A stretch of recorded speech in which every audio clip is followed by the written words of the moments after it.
Alright. MGK. He's on the ket. Confirmed. First up, I do want to give the man props, to be honest. The level of self-awareness in that title is amazing. Whether or not he actually believes it, though, is another thing, because it could just be clickbait. You know, a lot of people would see, like, the Eminem feud, sort of see Eminem drop off, and then he releases this, Tickets to My Downfall, and they're like, oh, because Eminem's destroyed him, I get it. So it could just be clickbait, but he does display self-awareness throughout the album as well. I think it's most prevalent on All I Know. In the first verse, he says, my label hates that I'm like this. I gotta go through shit to keep writing. And then a couple of lines later, my life on the outside's fun to them, but the person on the inside is crumbling. One other thing I want to address real quick is that, like, because this is a pop-punk album, people are thinking that Eminem chased him out of rap. But, like, he's done pop-punk before this. That's not a thing. It's not new for him. He was not chased out of rap. He's just chosen to do this. He's not a good singer. And that's okay, especially for a pop-punk album. Like, there are multiple bands that have done very well when they don't have a good singer. Like, straight off the rip, Blink-182, Good Charlotte. You know, like, they're probably the most recognised and thought of bands when the topic of pop-punk is brought up, and they don't sound good. You know, this is more sort of on the rock side. But Smash Mouth as well. It's not a good singer, but, like, that's the aesthetic, you know? One thing that separates MGK from them in that aspect, though, is MGK, for whatever reason, puts on an accent, and it's not good. It's especially prevalent in words that end in a vowel, and it just, like, it straight up reminds me of Iggy Azalea. I'll get more into this in a little bit, but he is saying a fair amount of, like, real stuff and honest stuff, and he's being, like, yeah, quite raw with the audience. But that accent, it puts up a wall of fakeness between him and the listeners, and you're sort of just left thinking, like, oh, well, obviously that's not real, what else is? You know? And it is a shame, because he's got a good voice for that genre. Like, it's not, like, it's high-pitched or anything. So I don't understand why he's doing the accent, because he doesn't need to mask anything. One thing I think a lot of edgy music genres suffer from a lot is when that edge is just a little bit too sharp and it crosses the line into cringe. Like, I've never really been into punk or any offshoots or, like, rock or anything like that. I used to be, like, heavy into, like, Peep and Suicide Boys, and, like, I do still listen to them and I like them, but I used to be, like, way heavier, and it was almost exclusively what I listened to. And it's a very fine line in genres like that to cross over into cringe. Like, it really doesn't take much. But throughout this whole album, MGK was just dancing on the line, bouncing backwards and forwards over that line, back and forth, and not even between songs either.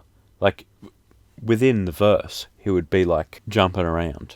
And that it's prevalent even in the first track as well. I really like how he started the song out. He said, I sold some tickets to come see my downfall. It sold out in minutes.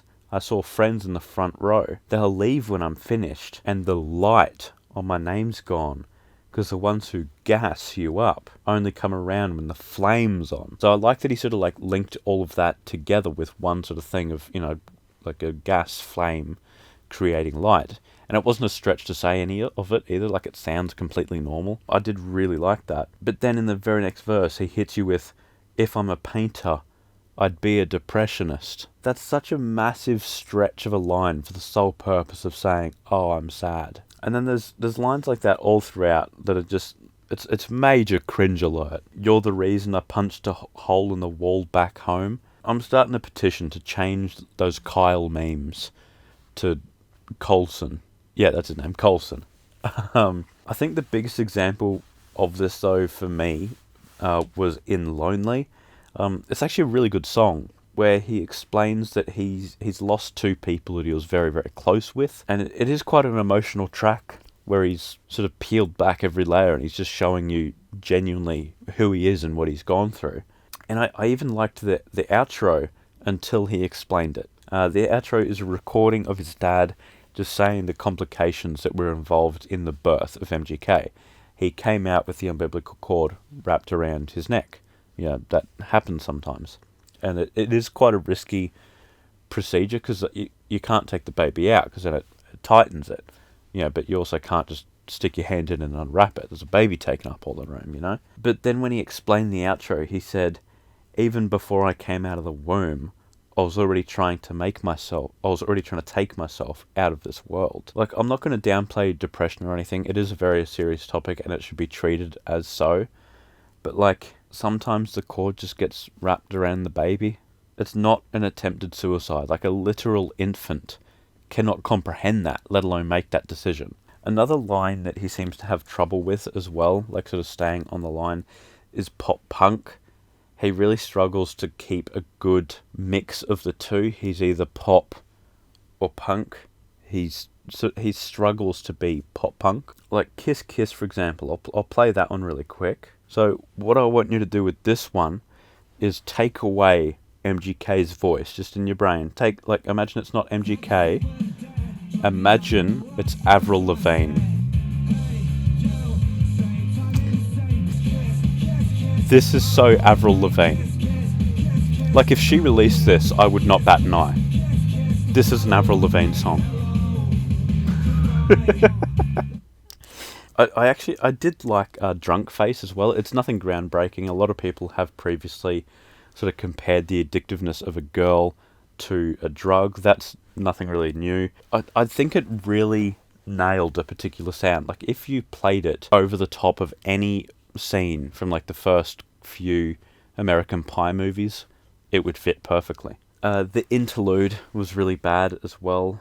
What was that called? The Kevin and Barracuda Interlude. He's just talking to his mate over the phone about what their alien names would be, and then MGK just interrupts the conversation and goes, "Oh, I'm coming down off shrooms, by the way," and then they just go back to the alien talk. Like, drugs aren't cool, man. Stop it. Stop now. A very, very cheesy way to, like, he's just bringing it up to sound cool, you know? Very, very cheesy. The track following the interlude, Concert for Aliens, had a really cringy moment as well. He sang the chorus. Here it is here. He sang it perfectly fine. There was no crack in his voice or anything like that. This chorus looks perfectly symmetrical, doesn't it? Like, all the lines fit fine. He sings that, and then he says, "Fuck, I said the wrong lyric." Oh, keep that. Where is the mistake in that? It looks fine. It's like he's heard an artist, like, make a mistake and keep it in the song because it's funny and, you know, it humanizes them. And then he's like, "Oh, I like that. I'm going to write that in." And then that completely takes away the human element that made it so good in the first place. Travis Barker, I think he was the executive producer on this, so obviously the production is going to be tight as f***. But credit where credit's due, MGK did co-produce a couple of these tracks. So yeah, I didn't notice any hiccups either, so well done on that front. I think the track with the best production on it, though, would have to be Can't Look Back. Like, it's still got the same sort of dark, you know, sort of punk type vibe, but it's a lot more subtle with, like, sort of deep strings, and like that little hi-hat roll right at the beginning of the track, that's just perfect. I think it really sets it off. And the very last track as well, the acoustic version of Bloody Valentine, that was pretty good. And like, one thing as well, I think that was, in my opinion, better than the original. It really depends on what your tastes are. But like, in future albums, I think he should definitely branch out into more like acoustic and like softer sort of singing things to get a lot more versatility in it. Like, he's actually good. Like, that sounded nice. As far as features go, it was fairly 50-50. Ian Dior and Trippie Redd contributed very little to the overall sound of the project. But Halsey, Black Bear and Young Blood were all amazing. If you listen to Trippie's delivery and compare it to Halsey's delivery, quite obvious why she was better. Like, come on, Trippie, you can't let... Like, as a rapper, you can't let Halsey, who doesn't rap, be better than you at rapping. Like, she's doing your job better than you. Yeah, the basis of this album, it wasn't too bad, to be honest. It's just littered with cringy lines all throughout the songs. And I actually did enjoy the second half more than the first half. It had less cringe in it. I'm going to rate this one a 6 out of 10. So, yeah, surprisingly, well done, MGK. It's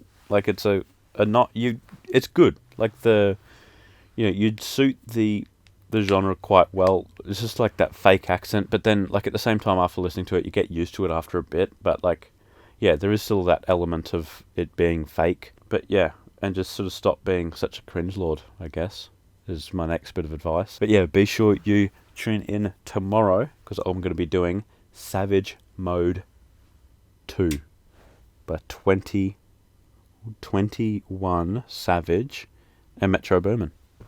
And then a third special person, which I'm sure if you're into hip hop, you know who the third person is already. But be sure to tune in tomorrow for that. It is dummy hard. I'll see you then. That's a wrap.